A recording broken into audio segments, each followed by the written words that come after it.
To South Sudan now, where delegates from the African Union Peace and Security Council are in Juba. They're set to meet senior government officials to discuss the revitalisation of the 2015 peace agreement. The team is pushing for lasting peace in the world's youngest nation by the end of this year. The AU delegation, which arrived in Juba at the weekend, says it supports any process that will end the 4-year conflict in South Sudan. The next round of talks to try to rejuvenate the 2015 peace accord is expected to get underway next Thursday.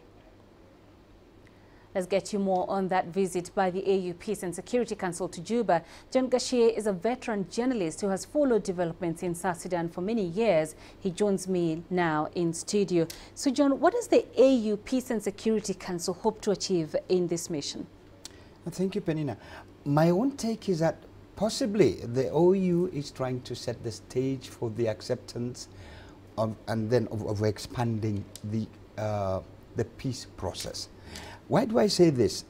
It is apparent that the OU now is having to deal with what I would call a rearguard action, in the sense that the players in South Sudan have increased, so to speak. If you would recall, a former ally of President Salva Kiir has gone to the opposition and, of course, formed a new military group that seeks to want to get involved in the peace process.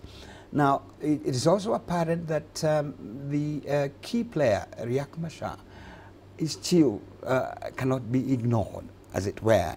And then you're having more groups seeking to be enjoined in the peace process. Now, the African Union then seems to be, in a way, trying to rally, so to speak, try to get a consensus as to the next way forward. Now, you said Riek Machar cannot be ignored, and we've seen the AU saying that he should be included in these peace talks. But how is the government likely to receive this? Yes, that's an interesting question, in the sense that of all the people that the government would rather not speak to or even have anything to do with is Riek Machar.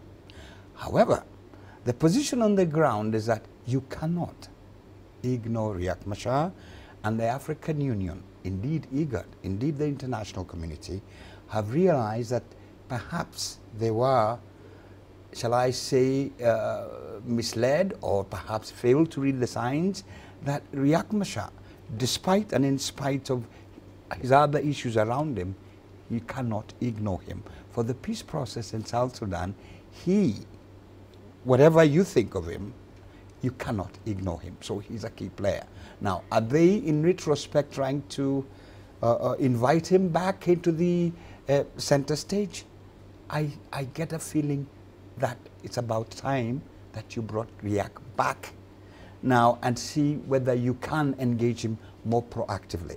Remember, his stay in South Africa, for lack of a better word, was to a large extent some kind of a detention in which the Troika, that is the US, Britain and Norway, IGAD, Kenya, Ethiopia, Uganda and Sudan, and indeed the government of South Sudan were, shall I say, in cahoots with, because the understanding was if you were to get Riek Machar out of the picture, then the peace process would improve. Has that happened? No. And I think it's now a sudden realization that the expected outcome with Riek Machar out of the picture has not really materialized. So, do they need Riek Machar? Yes, they do. But does the government of South Sudan feel comfortable with that? No. And then we have the government adamant that there will be an election this year. Do you see that happening? Is it possible to have a credible vote? Let's put it this way, Penina. For the government in South Sudan, they will have an election. Will it be credible? No. Will it be peaceful? No. Will it in many ways reflect the situation on the ground? No. But do they have a choice? I think the feeling is that they are using the threat to hold an election, with or without the OAU, and without IGAD as kind of a bargaining thing. Will they go ahead and do that? They will certainly go ahead with this. The bigger question is, will they earn the legitimacy? Will they perhaps rally around the people? No. So they certainly will do that. But for me, that would open up an entirely different ballgame. And for the OAU and IGAD, for that matter, and even the international community, I think that will open an entirely different ballgame. All right, we shall leave it there for now. John Gashi, as always, we appreciate those insights. Thank you.